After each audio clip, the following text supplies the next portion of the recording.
Rising inflation is hitting American families hard, and it sparked a sell-off in the financial markets Monday. Stocks are down more than 20% since January, a bear market, and that's one sign that a recession may be coming. Chief Business Correspondent Rebecca Jarvis is tracking it all from Wall Street. Good morning, Rebecca.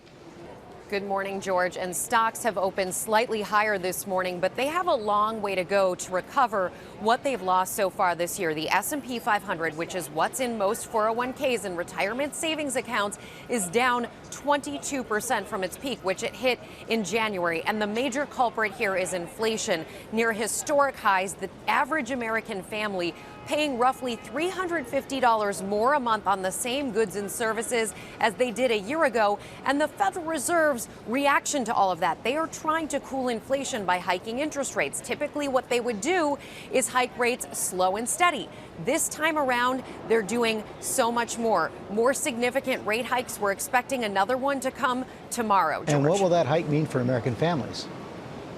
George, even if you don't own a single stock, this has an impact on you. The Fed hiking interest rates means the cost of borrowing goes higher. Credit cards get more expensive. New car loans, new mortgages. You take a look at the 30-year fixed rate mortgage. It started the year on average about 3%. Today, it is now above 6%. It gets more and more expensive to buy a home using credit. As a result, it's also an environment where more and more economists are calling for a recession that can spell job losses and bankruptcies. George?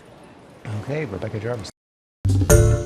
Hi, everyone. George Stephanopoulos here. Thanks for checking out the ABC News YouTube channel. If you'd like to get more videos, show highlights, and watch live event coverage, click on the right over here to subscribe to our channel. And don't forget to download the ABC News app for breaking news alerts. Thanks for watching.